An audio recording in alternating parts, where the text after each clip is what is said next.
Ili uweze kushona gauni yenye fitting nzuri ya mermaid, msingi wake unaanzia kwenye vipimo. Sisi PCI leo tunakwenda kukuonyesha njia rahisi ya kupima gauni ya mermaid. Namna nzuri ya kupima, tunaanza na bega. Ili upate bega zuri, hakikisha unapima kuanzia kwenye ncha ya bega mpaka mwisho wa bega. Hiki ni kipimo cha kwanza. Kipimo cha pili, unapima kifua cha juu.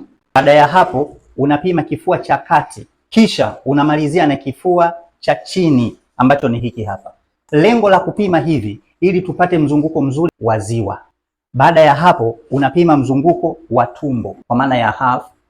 Unapima hips. Baada ya hips unapima mermaid, halafu unapima goat. Hivi ni vipimo ili tupate mzunguko la mteja. Vipimo vinavyofuata baada ya kupata huo mzunguko, tunapima marefu. Kipimo cha urefu kinaanzia kwenye bega kuja katikati ya ziwa. Ukitoka katikati ya ziwa unakuja chini ya ziwa. Chini ya ziwa unakuja kwenye hii hafu yake. Baada ya hapo unapima mpaka hapa ili upate hips ya mtu husika inaanzia wapi, kwa sababu binadamu wanatofautiana maumbo. Unatoka hapo kwenye hips unapima mpaka hapa ili upate mermaid. Ukitoka kwenye mermaid unakuja hapa kwenye goat, kisha unamalizia na urefu.